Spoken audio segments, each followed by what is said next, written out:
Hey everyone, in today's video I'll show you some important tips and tricks you must know as a new player in Modern Warfare 2's DMZ extraction game mode. DMZ has some really unique features compared to other extraction shooters, and I wanted to make a quick video showing some of the most important tips and tricks to help out players just getting their feet wet in the game mode. I'll have timestamps in the description below if you want to jump to a specific spot in the video, and now let's dive right into this. Alright, first things first, you can evac on top of the helicopter.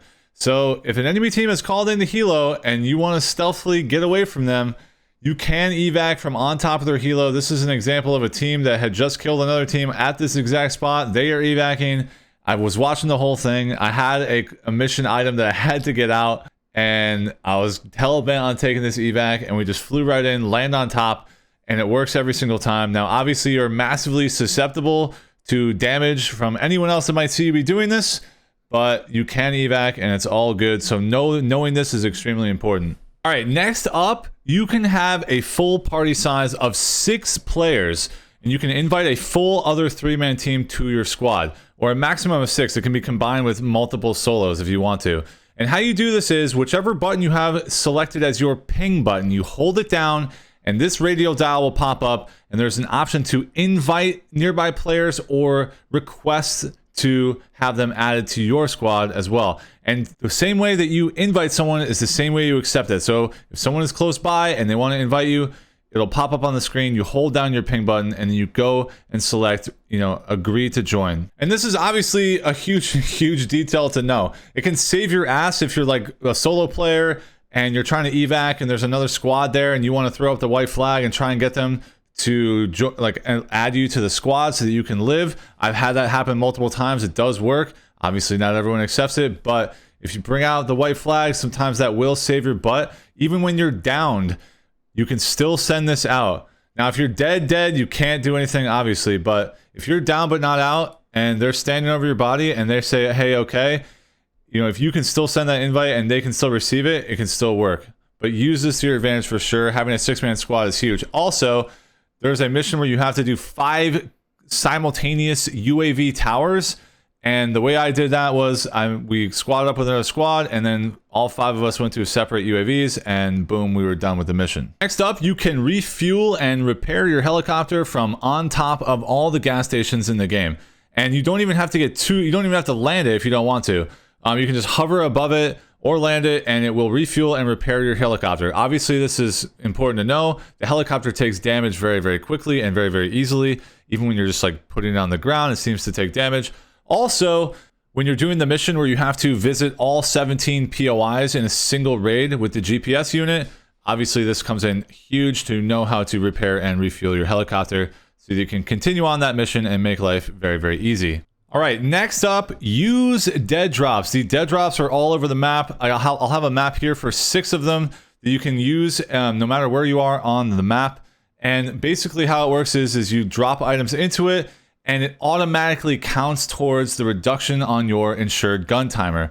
And not only that, it gives you more time reduced than a standard evac, and every player in your squad receives it as well. So 10,000 in a dead drop is worth 20 minutes towards your insured timer versus 10,000 on an evac is 15 minutes. And no other players are going to get it if you're evacing standard. So make sure that you are utilizing dead drops to not only for the missions, which you're going to have a million of them for, but also for stashing your cash in if your loadout is on cooldown. Next up, check out the center dot. So if you go to your settings and interface and then scroll down, you'll see an option for center dot. And what this does is it just keeps a white dot in the center of the screen, and you have multiple sizes that you can select from. And this is a big deal because reticle placement is everything when it comes to first-person shooters. And having a better understanding of where your center dot is when you're moving around and making moves all over the map is a real game changer. So I personally have the center dot on the standard size, but you can mess around with this. I highly recommend checking it out and seeing how you like it.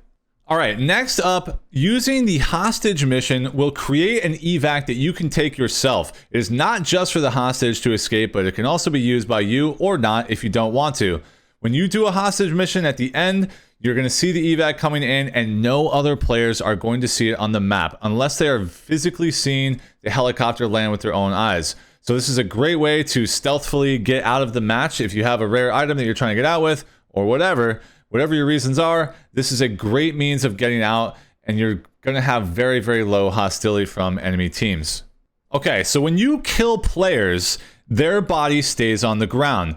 Now, their body will stay on the ground until they have actually left the game. So this is a great way to know if someone has a teammate still up, for example. Personally, when I'm in a fight and I'm worried that there's someone around, I am not looting that body until I see it completely disappear like this. That way I know that we are all clear and there is no teammate waiting to bait me to kill me. Okay, so next, the difference between a UAV and an advanced UAV.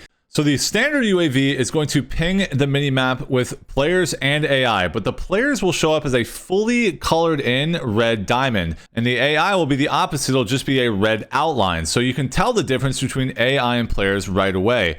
Now with an advanced UAV, you can see the direction that everyone is in, but you can't really tell the difference between players and AI other than movement, or if they're shooting. So if you're seeing them shoot, they will have that red enclosed dot like the standard UAV. But in a lot of cases, you're going to find a lot more value out of a standard UAV versus an advanced UAV. Okay, use the fourth and final evac. If a lot of new players are not noticing this, but there are 3 evacs that you see when you start up the raid, but once the storm and the radiation encompasses all 3 of those, a 4th and final evac will appear on the end of the map. It's always around the red edge. Now, there's a couple things there are to note here. Number 1, it's the last and only way out, so hostility with other players is a lot higher, but that's only if they're still in the raid. And you can't trigger an early evac like you can with a normal helicopter. You have to wait until all the time has expired. So it can get a little tricky. You'll see here, you know, I popped the UAV and enemy team showed up. Now I did throw up the white flag and said, hey, I'm all good, I'm friendly, like, let me into your squad. And these guys were like, yo, no worries. They didn't even communicate with me, but they just took my invite and let me join, and we all left together. But use that final evac when you need to, all right? It is a lot safer than you think a lot of times. Okay, learn the building types. For example, Burger Town. Burger Town has a ton of refrigerators. So if you need any like aged wine or vintage wine, you're going to get a lot of money out of this no matter what. There's a lot of options for money in Burger Town, and they're all very similarly shaped, and you're going to get a ton of money every time you go in here. Also, the Bank of a Doll. The Bank of a Doll is all over the map, and these little blue signs are going to indicate that you are right near a Bank of a Doll. Now, don't get it confused with a billboard, because there are billboards all over the map with a Bank of a Doll. The sign needs to be right above the doors, and then you've got the bank. And the bank is going to have a ton of loose cash all over the place on all 3 floors.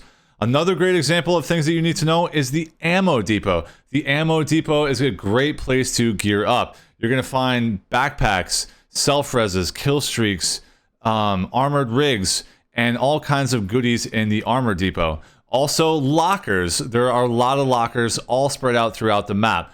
And those lockers, again, are a great spot for backpacks and armored rigs. So learning all the little locations and what they can provide, and they're very consistent across the map. So learn them, and you're going to be a better player. I hope this video helped you out. Thank you so much for watching. As always, you guys are amazing. If you're looking for more DMZ content, then make sure to drop a sub, and I'll catch you in the next one.